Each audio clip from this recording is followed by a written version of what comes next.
यो बरको रुख थियो, यसमा हामी एक देशदेखि चामल बोकेर बिसाउँथ्यौँ।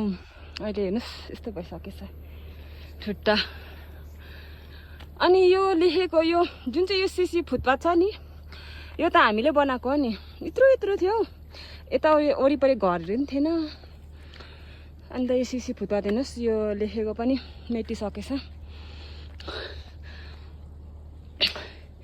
उहिले बनाएको नि त हौ हामीले, साह्रै निकै टाइम भयो।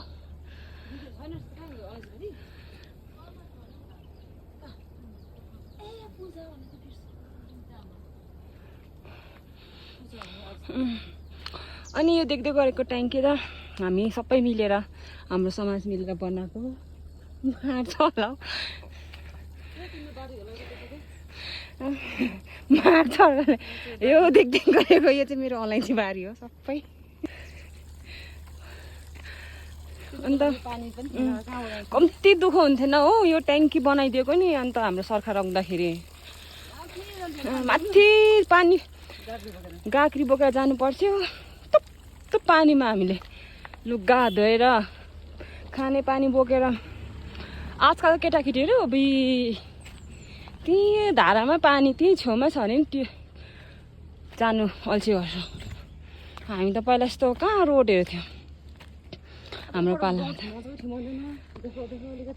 यो पोसहरू हेर्दै गर्नु भएको त हामीले एउटा यो यसको यो के भन्छ नट बल्टहरू टिपेर कम्ता साह्रो परेको ल्याउनुको लागि। एउटा पिस्ता 6,50,000 केजी यो हामीले पोसहरू लगाएको। कम्ती दुःख थिएन। हेर्नुहोस् योहरू हाम्रो सरकारको पालामा हामीले मिलेर यहाँनिर। अब के गर्ने, यस्तै छ। अहिले त अब सकिँदैन, बुढी पनि भयो। जवानीमा त लोकेसन भन्नु सक्छ कि यो भिरहरू यस्तो देख्दै गरेको त हामी यस्तो खुट्टा त अदबास भएको थियो बेसी खनेर हातहरू।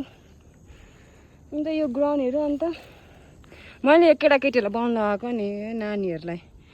लु हाम्रो विकास ल्याउनु पर्छ भनेर त्यो समाज मिटिङमा, त्यहाँदेखि चाहिँ हामी सबै मिलेर यो ग्राउन्डहरू बनाएको हो। उहाँ देख्दै गर्नु भएको पनि उहाँ पनि पुरै एकदम पञ्चायत थियो। उसकै सरकारको टाइममा हामीले बनाएको पञ्चायत थियो नि। उसले पुरा विकास गर्नुभएको छ। अन्त उहाँ नभएको भए यस्तो रोडहरू कहाँ हुन्थ्यो।